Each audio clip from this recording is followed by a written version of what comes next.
Tuloy-tuloy po ang ating mga aksyong balita. Samantala, sumuko sa News 5 ang mag-ama kabilang ang isang bagitong pulis sa Pasig na inginusong nakapatay sa 59 anyos na empleyado ng Manila City Hall noong Marso 23. Pero giit ng mag-amang suspect, self-defense ang nangyari.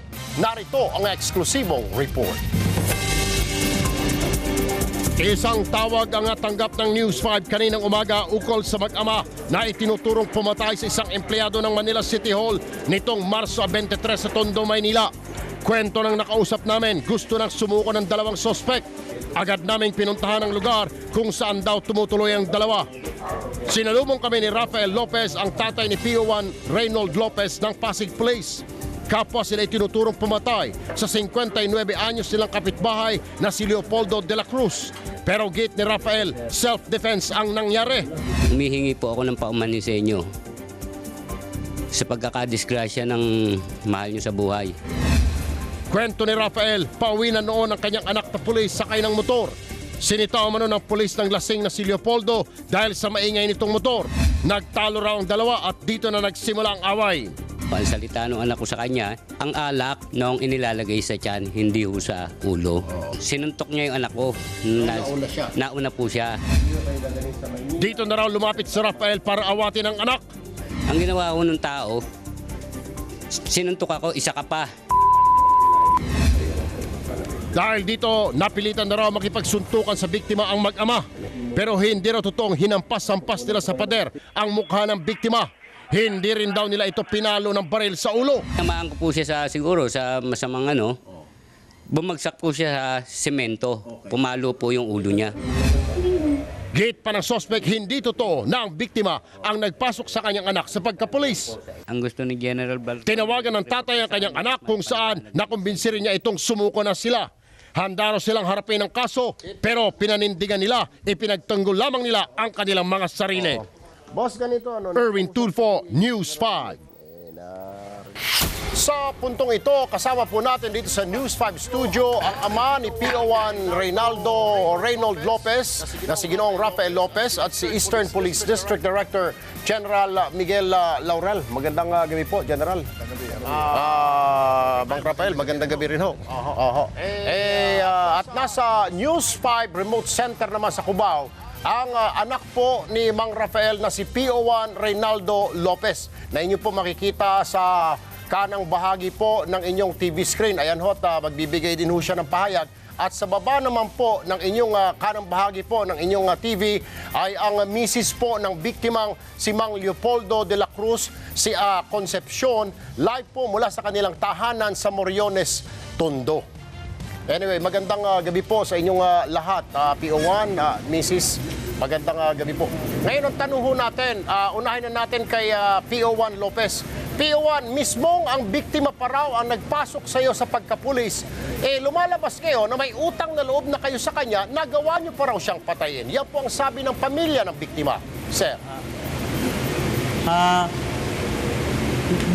Wala po katotohanan na siya po ang tumulong sa akin para ako po'y maging isang pulis. Sa totoosin po, hindi ko po siya talaga kakilala. Okay. Ano ho nangyari nung kayo ho isinita? Ano ho ba mga sumunod na pangyayari? Kasi nga po lumalabas, sir, na medyo pinatulan nyo pa raw. Alam nyo na raw matanda na at medyo nakainom pa. Sana raw, sir, hindi nyo na raw pinatulan. Hindi, yung sa akin po, hindi ko po siya talaga pinatulan. Inano ko lang po siya na, sinabihan ko po siya na ang alak po, ilagay po natin sa tiyan, matulog na po kayo para ma-relax kayo. Kasi nung sabi po ng mga kapitbahay namin, bago po mangyari yon, padaan pa lang po ako, nagwawala na po daw yun, naghahanap po daw ng away. Aha. Anyway, babalik naman tayo dito po sa studio. Kasama rin po natin yung mga ni PO1, si Ginoong Rafael Lopez. Sir, kasama niyo raw yung inyong anak na gumulpi sa biktima. Bakit ho? Hindi ho ba kaya ng anak ninyo? Ano ho? Bakit kayo napasok naman sa eksena? Dapat di ho ba, sir, dapat kayong umawat pa? Ang talagang po nun, sir, aawatin ko po yung tao na nadisgrasya dahil nga po noon pong sinuntok niya yung anak ko, natumba po na nakamotor. parang inaano niya yung baril ng anak ko na parang gusto niya makuha. Kanya po nung tumakbo ako para awatin siya, pati po ako sinuntok at minura. Okay. Kanya po nagawa na kaming dalawa halos magsuntukan. Anyway, bago natin puntahan ang misis naman ni Mang Leopoldo na naka-live din ho ngayon sa Tondo. PO1 Lopez, sir, ano po ang mensahe po ninyo sa misis ni Mang Leopoldo na biktima at sa kanyang pamilya? Ang mensahe ko lang po, humingi ako ng kapatawaran sa nangyari.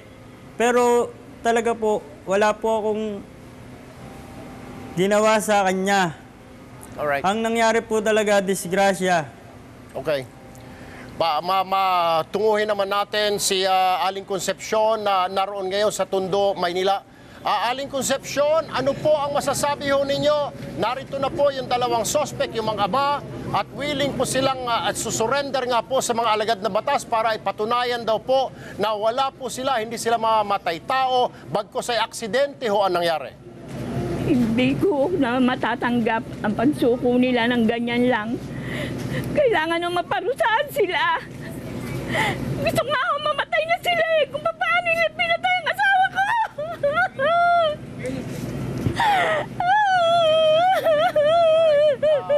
Okay, Mrs. Masama ko silang tao.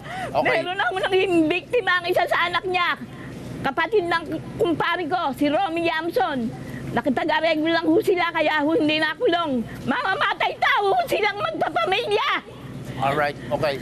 Sandali lang po, Aling Concepcion. Mang Rafael, ano ho ang masasabi naman ho ninyo sa pamilya po ni Aling Concepcion at tila galit na galit ho sa puntong ito? Sa akin po, kung ano na lang po ang mangyari, kung sa demanda, kung magdidemanda po sila, haharapin naman po namin yung kung ano magiging ng husgado. Alright. Aling Concepcion, mayroon pa ho ba kayong mensahe sa dalawa po nating suspect na kanina nga po sumuko po sa atin at iti-turn over na ho natin dito kay General Laurel, ang hepe po ng Eastern Police District. Mayroon ho ba kayong mensahe, ma'am? Sana, huwag kayong patahimikin ang kaluluwa ng asawa ko. Kung anong ginawa niyong pagpatay sa kanya, ganun din ang mangyari sa inyo. Mga mamamatay tao!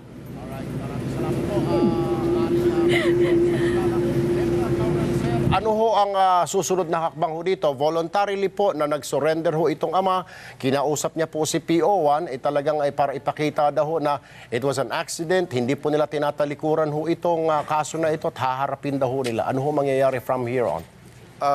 Susunod po tayo sa proseso ng pag-iimbestiga. May insidente, imbestigahan sila, and from there, siguro, depende na po sa outcome ng investigation, sasampan sila ng kaso. Kung may...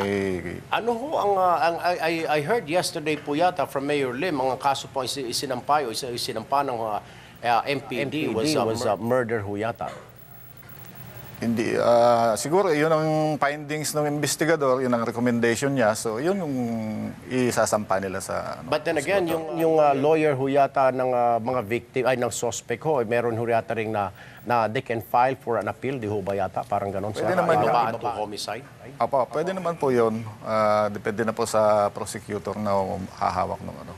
Sige po, sir. So, ita-turn over na ho namin si Mang Rafael sa inyo at yung kanya pong anak, nandun po yata sa Cubao Police Station. Pwede niyo rin hong daanan mamaya ho siguro, sir.